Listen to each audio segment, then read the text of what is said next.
Live from the National News Studio, Sri Lanka.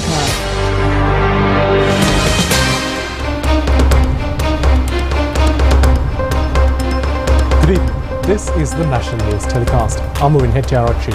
I'm Delanjali Ananda, and these are your headlines for tonight.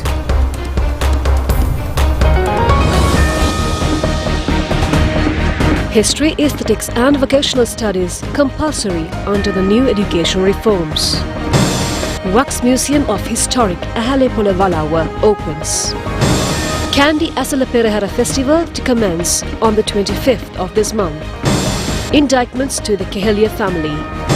Paddy Marketing Board purchases 1,238 metric tons of paddy by yesterday. A group of major buyers inspect Kahataga Graphite mine. The new solar power plant at Kurunagala declared open. Steroid-free certification compulsory for cosmetic products. 61 persons perish in a fire at a supermarket complex in Iraq.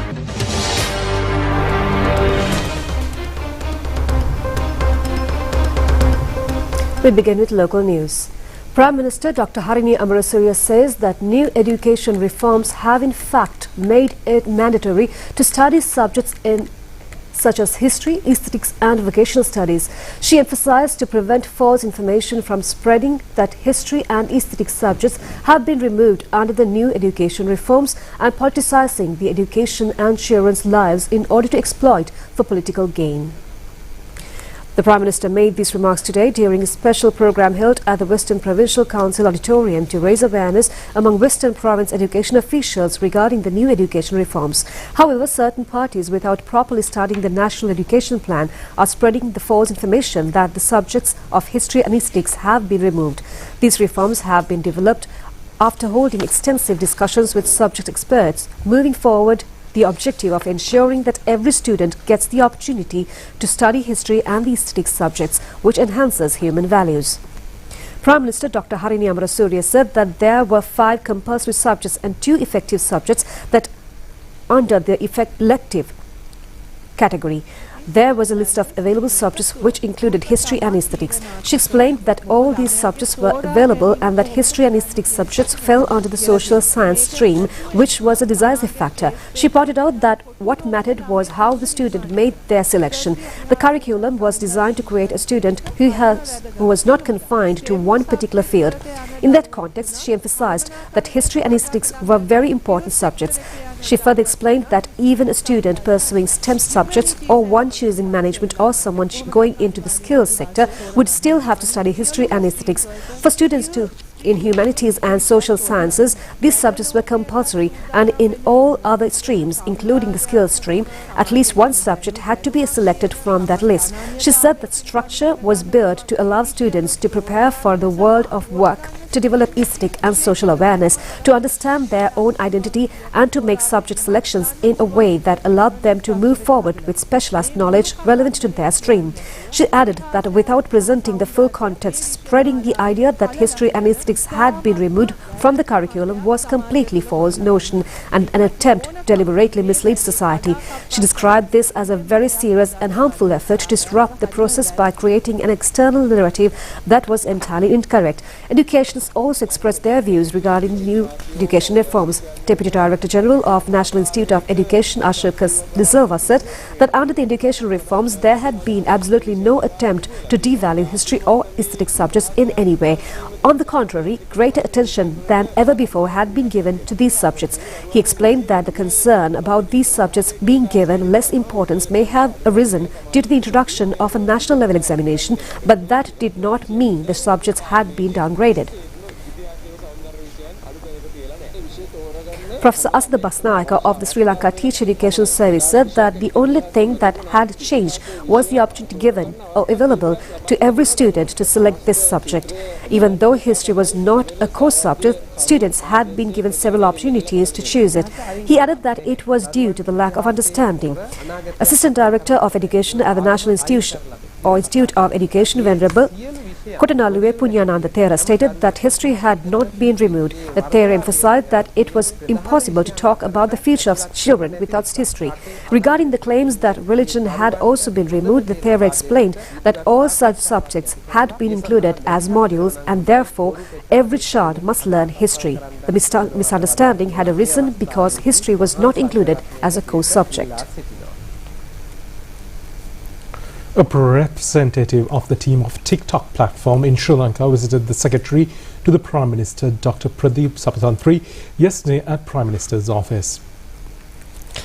It is possible areas of using digital platforms and how TikTok as a digital platform can be used to implement in creating opportunities in economic platforms was discussed at this meeting. Attention was also paid to the digital education going beyond the entertainment. The representatives pointed out the importance of inclusion in legislation, research and amendments to the curriculum on knowledge of digital education. The Secretary to the Prime Minister further emphasized the need for implementation of such collaborative efforts in the ongoing reforms to the education sector.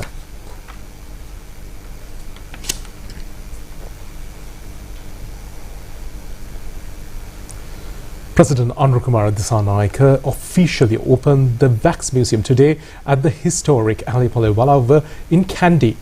The Asela Perahara, which was renovated by the Urban Development Council, has been handed over to the Temple of the Sacred Tooth Relic. The museum was then established, ensuring the preservation of the archaeological and cultural significance. The museum features wax recreations depicting architecture, customs and arts and crafts of the Kandyan Kingdom, to which the Asela Perahara belongs. Furthermore, 35 lifelike wax figures of significant historical figures have been created at the museum. It is anticipated that the museum, designed to showcase Sri Lanka's grandeur and pride, will be a major attraction for both local and international tourists visiting Kandy. It is also expected to become the center where cultural generation can accurately study the Kandyan Kingdom and its associated history. Atula Hera, the resident of Kampala, is the designer of the museum. The project, which falls under the Asela Perahara Museum Special Project, was implemented at a cost of 300 million rupees. Among the attendees were Minister K.D. Lalkantha, Pradeep Nilangadala, Devadan Nilme of the Sri Dalada Maligava and a host of invited dignitaries and scholars from various fields.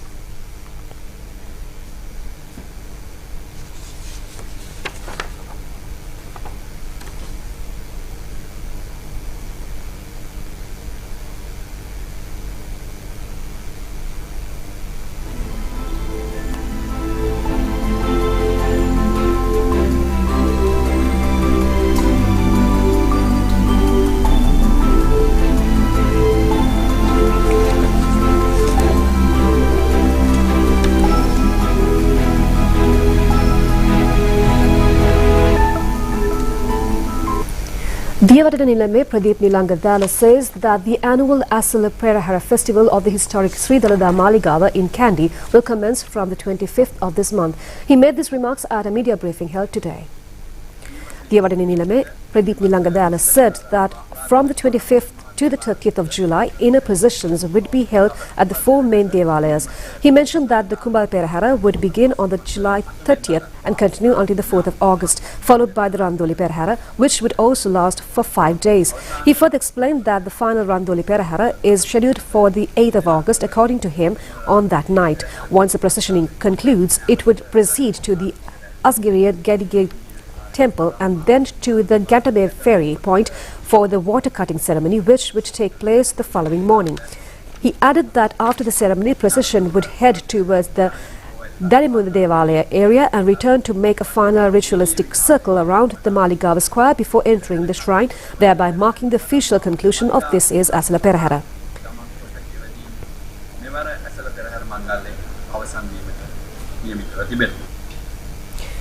The annual offering copra by the Sri Lanka Army for the illumination of the Asela Perahara of the historic Sri Dalada Maligava was held today under the patronage of Army Commander Lieutenant General Lasanta Rodrigo. This puja was held today for the 12th occasion. 6 metric tons of copra produced by the Boyagane Vijayabahu Infantry Regiment were offered at this puja today. The Army Commander symbolically handed over some copra to the Administrative Secretary to the Sri Dalada Maligava under Bandara. The Sri Lanka Army also make a special contribution for the security of the Asela Perahara festival. Later, the Army commander worshipped the sacred tooth relic and received blessings. A group including top Army officials was present at this occasion.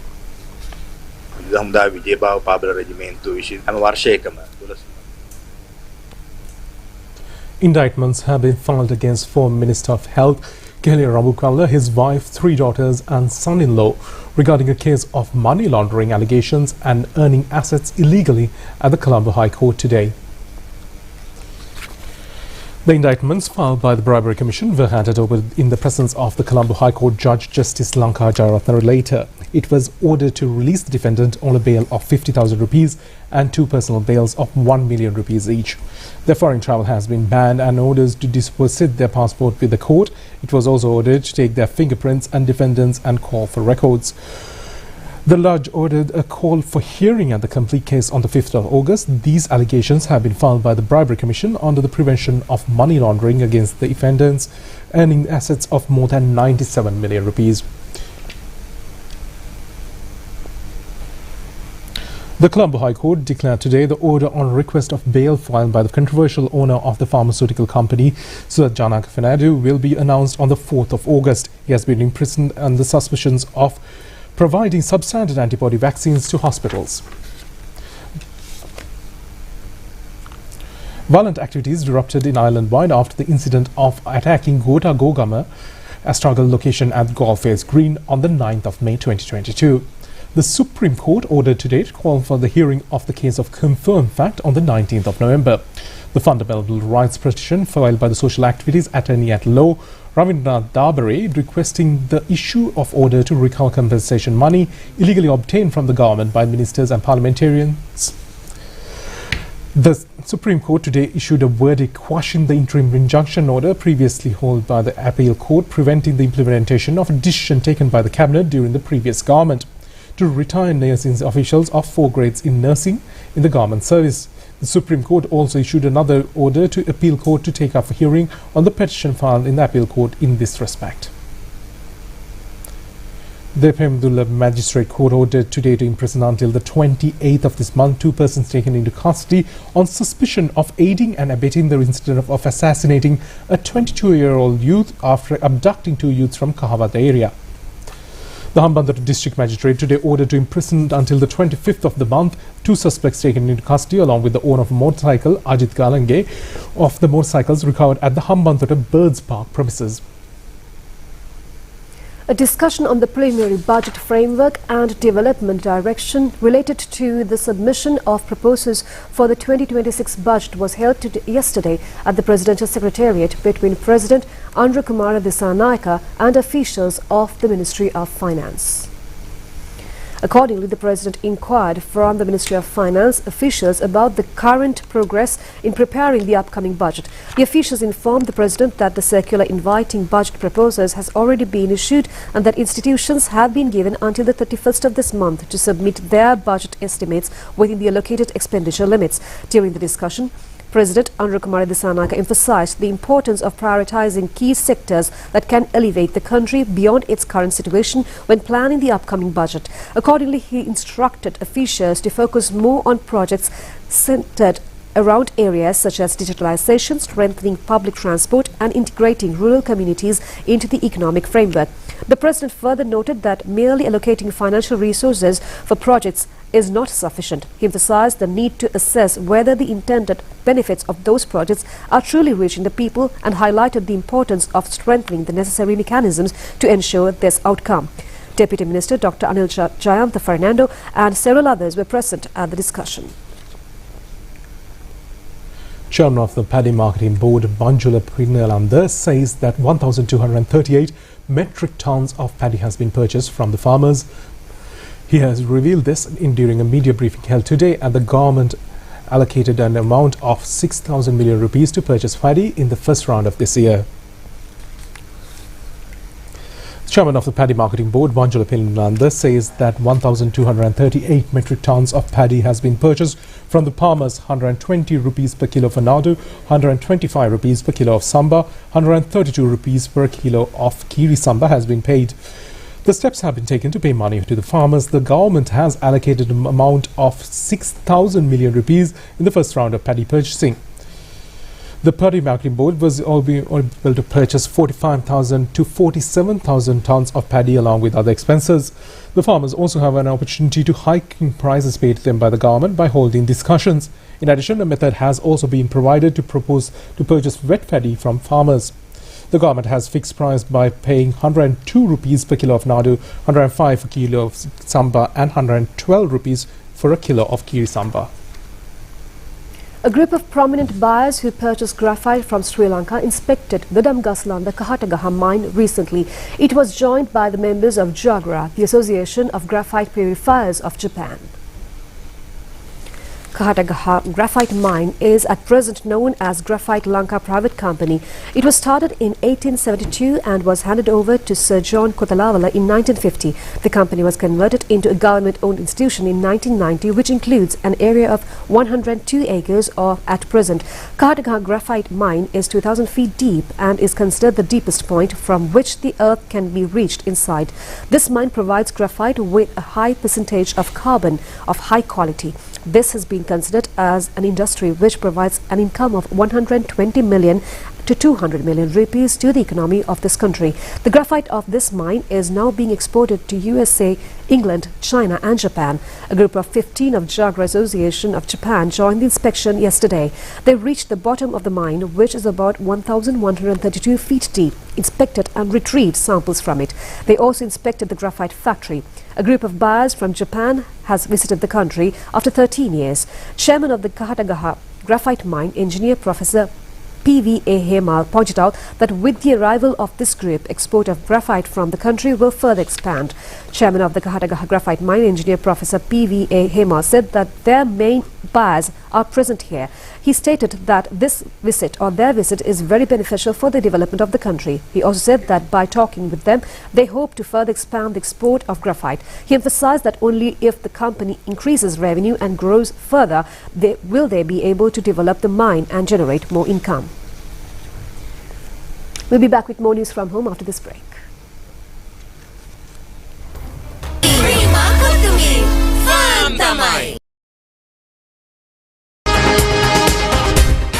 Live from the National News Studio, Sri Lanka.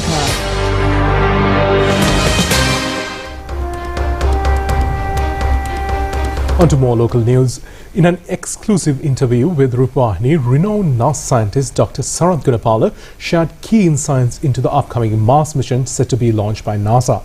He highlighted that the mission will be featuring advanced space technology designed to deepen our understanding of the red planet and support future exploration efforts.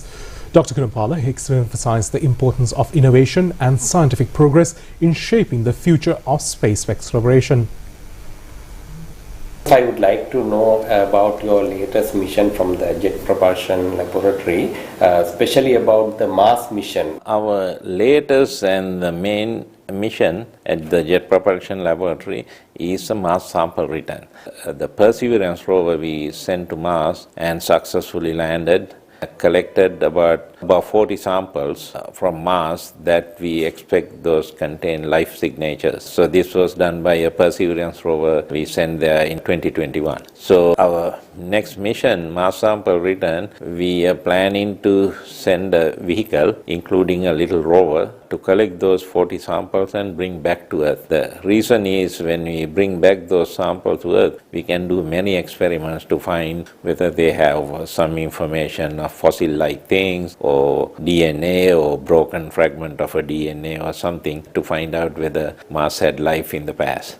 The reason is Mars is somewhat conducive to life, especially in the past. From our previous experiment, we have found Mars had running water, liquid water, and that was about 200 million years ago. Right now, there's no liquid water. They all evaporated. Earth got life formed, simple form of life formed as soon as Earth got water, about billion years after the formation of the solar system. So if Mars had water, we expect there's some form of life formed on Mars too. Otherwise, it's very odd. So we want to find out whether Mars had life. Then we can at least provide some answer to the question that people want to know, are we alone in this universe? Because it's very odd if we are the only life in the whole universe. It's possible our solar system we are the only life, but certainly in our galaxy life exists in other places, but those are far away, in many light years away. That's why it's difficult to find. A high-level meeting between Minister Vijay Herath and Malaysian authorities was held in Malaysia today. The meeting has signalled a new cooperation on labour mobility and visa facilitation. Minister Vijay Herath held a high-level discussion with the Secretary-General of Malaysia's Ministry of Human Resources and the Deputy Secretary-General of the Ministry of Home Affairs. The focus was on increasing employment opportunities for Sri Lankans in Malaysia. The Malaysian side agreed to establish joint working group by October 2025 and consider extending employment avenues beyond the current MOU. The two sides also discussed finalizing a visa exemption MOU for the diplomatic and official passport holders, with future plans for visa-free travel for ordinary passport holders. The meeting was held following a directive from the Malaysian Prime Minister. Minister of Sports Sunil Kumar Gamage says that the National Sports Festival will pave the way for all sportsmen and sportswomen throughout the island to enter the international arena. He made these comments at a media briefing held today at the Government Information Department regarding the 49th National Sports Festival. The National Sports Festival this year will be held under 6 stages centering Goal, Madura and Colombo districts. The last stage is scheduled to be held from the 29th to the 31st of August.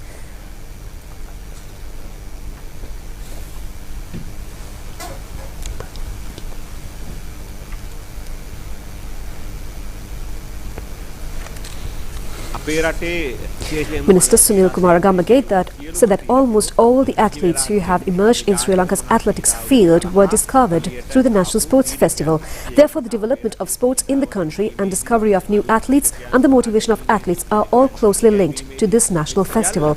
He added that the organization of the National Sports Festival starts from the grassroots level. As an example, he said that even an athlete from a small village is given the opportunity to reach the national level through this event. He further mentioned that this year as well, the National Sports Festival will be conducted in 6 stages under 5 categories, initially centered around 3 districts.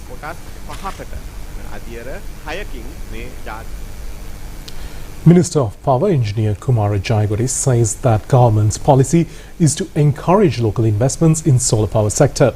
He made these remarks joining the opening of the new solar power plant in Hirupiti area in Kurunegala. This solar power plant that adds 5 megawatts to the national grid is stretched along 20 acres of land. It generates 10 gigawatts per hour of electricity annually. The Minister Kumar Jayakuri stated that the government's expectation is to secure the state ownership in the power sector while accepting private sector investments in the power generation and encouraging them. Chairman of the Board of Investments Arjuna Herath, Chairman of the Sustainable Energy Authority Professor Vijayendra Bandara, Chairman of the Pan Asia Power Pioneers Limited Lakshman De Silva and many others were present at the occasion.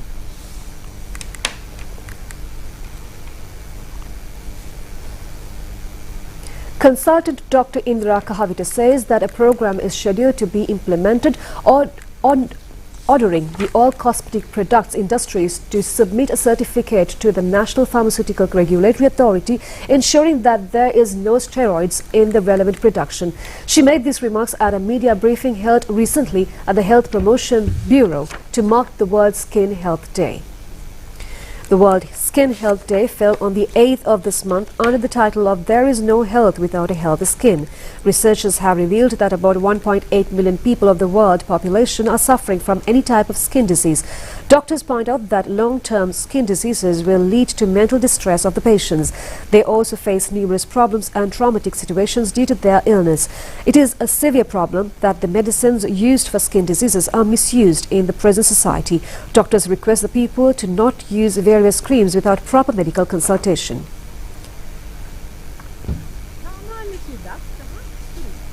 Consultant Dr. Indra Kahavita of the National Hospital, Colombo, said that in situations like this, there is increased facial hair growth, abnormal fairness and a development of pimples. If all 3 symptoms appear together, it is likely that a person has used a cream containing a steroid. She said that such products might have contained substances like steroids or bleach even before. When it comes to a product, if it's not clearly mentioned that such substances are not included, then these are not legal or safe products. She further explained that regardless of the cosmetic product used, should be checked whether it comes from a responsible source. Is it a recognized product? That is, does it have a brand name? Is there a manufacturer, importer, distributor or team clearly mentioned? Are there contact details such as a phone number or a QR code? Can the ingredients be identified in understandable languages? Consumers should carefully check all these details. The product must clearly state the date of manufacture, date of packaging and expiry date. It should also have quality certifications like SLS or ISO. If these details are present, we can have confidence that the product is somewhat reliable. Reggae legend Alpha Blondy is in Sri Lanka to take stage for his live performance on July 19th in Colombo. The global icon is head to headline the landmark concert, marking a definitive moment to Sri Lanka's live music scene. Alpha Blondy, live in Sri Lanka, will be featured in legendary Ivorian artists alongside renowned band The Solar System at the Air Force grounds, known for global hits like Jerusalem, Kokodi Rock and Sebe Alaye. The concert promises an unforgettable night of reggae rhythms and cultural celebration. The event is expected to draw fans from across the country, marking a milestone for the live music scene. Speaking at a media briefing today, Blondie expressed deep gratitude for what he described as one of the warmest welcomes he has ever received.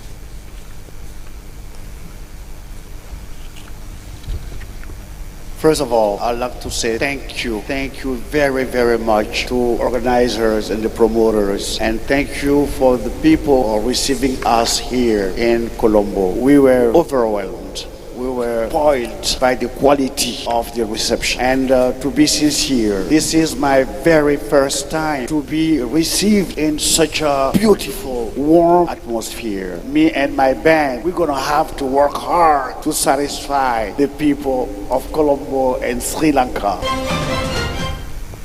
And we have more news from home in brief. Polonnaruwa main post office of the Sri Lanka Postal Department was declared open today under the patronage of Minister Dr. Nalinda Jayatissa. A sum of 69 million rupees has been spent for this project. Although the constructions of this postal complex started in 2017 under the PBDemu Polonnaruwa project, later it was told. Deputy Minister T.B. Sarath and several others were present at the opening ceremony. The Katunayake Airport Customs seized a stock of nearly 6 kilograms of Kush narcotics. The market value of this stock is 57 million rupees. This narcotics was found concealed in a travelling bag of a 23-year-old Danish female who was arriving through the Green Avenue of the Katunayake Airport. The customs say that the stock of narcotics was brought to the country from Bangkok, Thailand and via Chennai. Minister Bima Ratnayake engaged in an inspection tour at the railway yard premises in Ratmalana. The minister focused attention to many problems prevailing in this yard. Addressing the gathering, the minister said that the government is taking measures to make the railway services a more productive service for the public. The check of the biggest lottery prize in Sri Lanka's history, a sum of 470 million rupees, was presented to the relevant winner. It was held at the Colombo Municipal Council premises under the patronage of Major Rai Kali Balthazar. The winner is a resident from Kurunegala area. That's a look at news from home. We'll be back with international stories after this break.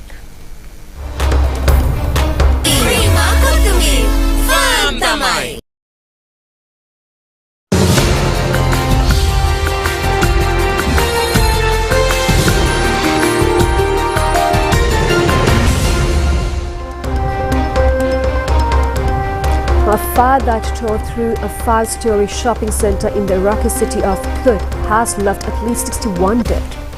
The blaze at the mall, which opened 7 days ago, broke out last night. Civil defense teams had rescued 45 people from inside the building. The mall, which had opened only a week earlier, also contained a restaurant and supermarket. Footage show flames ripping through several floors in the hypermarket in the city centre as firefighters try to douse them. The fire has since been brought under control, but people remain missing. 3 days of mourning have been announced and an investigation has been launched. Investigation results are expected to be released within 48 hours. Safety standards are often poorly observed at Iraqi construction construction sites which have faced decades of mismanagement and corruption.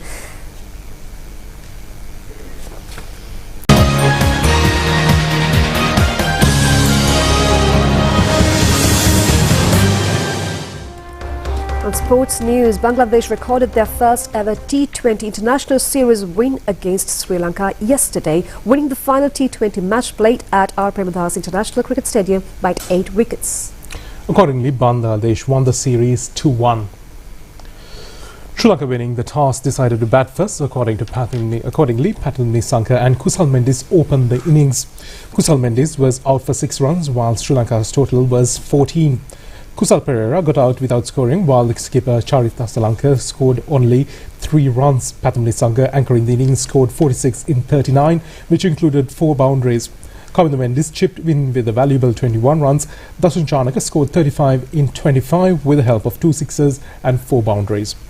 Sri Lanka scored 132 runs for 7 wickets in their allotted 20 overs.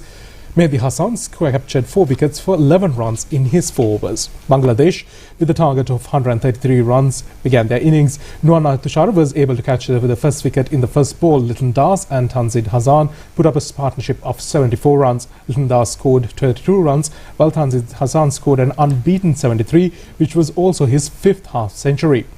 Tawhid Hiroi scored 27 runs, and Bangladesh won the match in 16.3 overs, scoring 133 runs for the loss of 2 wickets. Mehdi Hassan was declared the man of the match, while captain Little Das became the man of the series.